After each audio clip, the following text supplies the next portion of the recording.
How important it is to archive testimonies alongside factual records. There are a lot of such stories that children were separated from their parents. And most specifically, I investigated this group of post-Jewish children who were evacuated via Iran to Palestine. So, and again, we are by the question of survival strategies. So many of those children, they learned that at that time, after the amnesty, the Polish government, after the restoring of the Polish-Soviet relations, of course, there were a lot of Polish orphanages established, especially in South Soviet Asia. And I think the same, I came across such stories by the non-Jewish Polish children.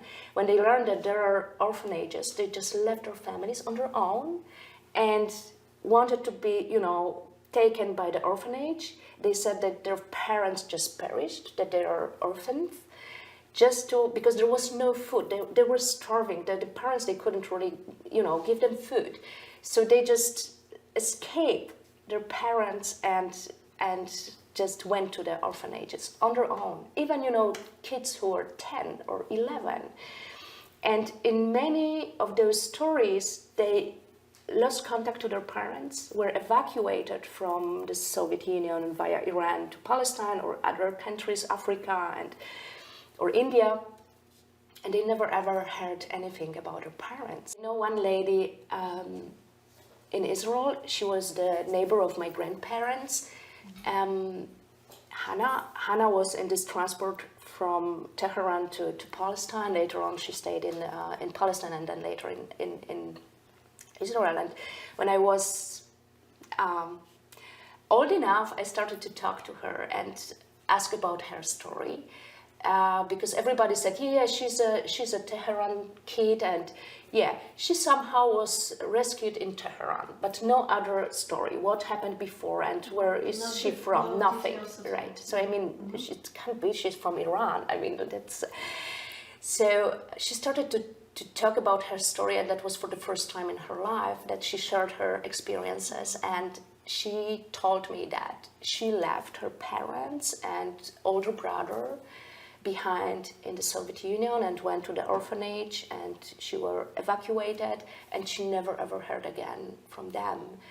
And this is, also, the idea, she said that she doesn't even know where their graves are, what happened afterward, no information. How reliable and valuable are childhood memories for reconstructing historical narratives?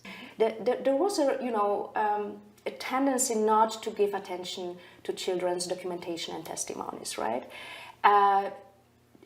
The archives collected those materials, right?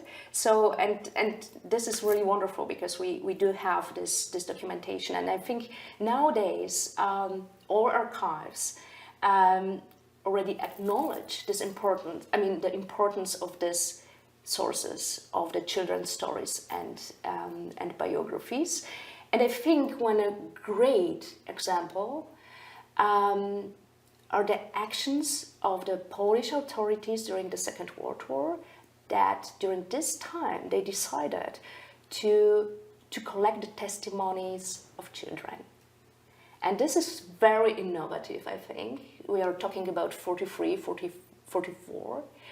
And there are really amazing amount of children's testimony. So it shows how, on the one hand, there was, especially in the academic world, it was a discussion about, the problematic type of the source.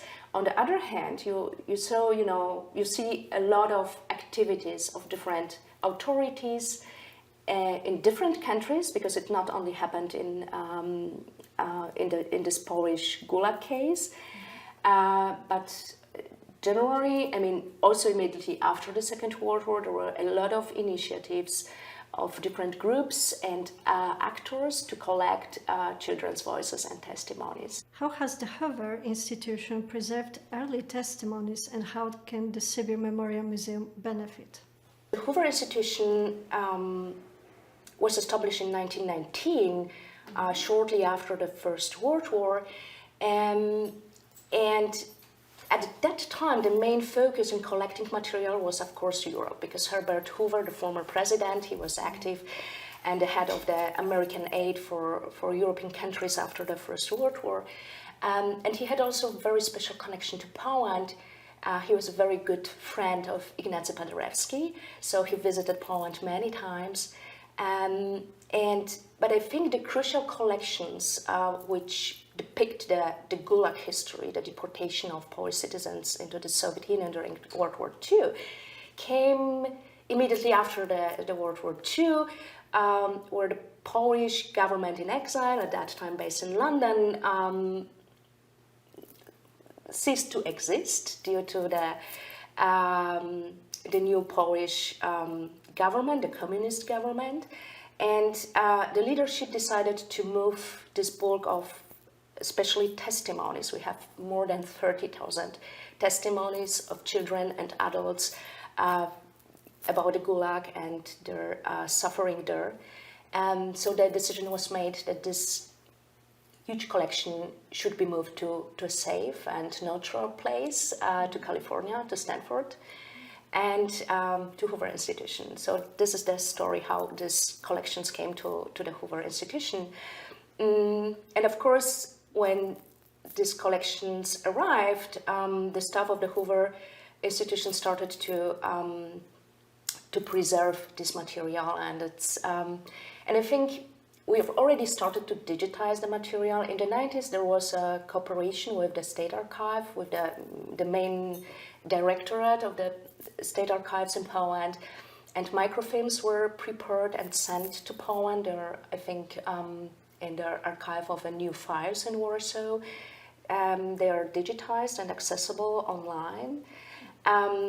But I think there are a lot of many other documents which are still, in our archival holdings, which absolutely, I'm sure about that, can be used, in your research or can be included in your exhibition, and also a lot of artifacts. So I think there are a lot of options how to cooperate in the future and make this precious material available and accessible to much more broader audience.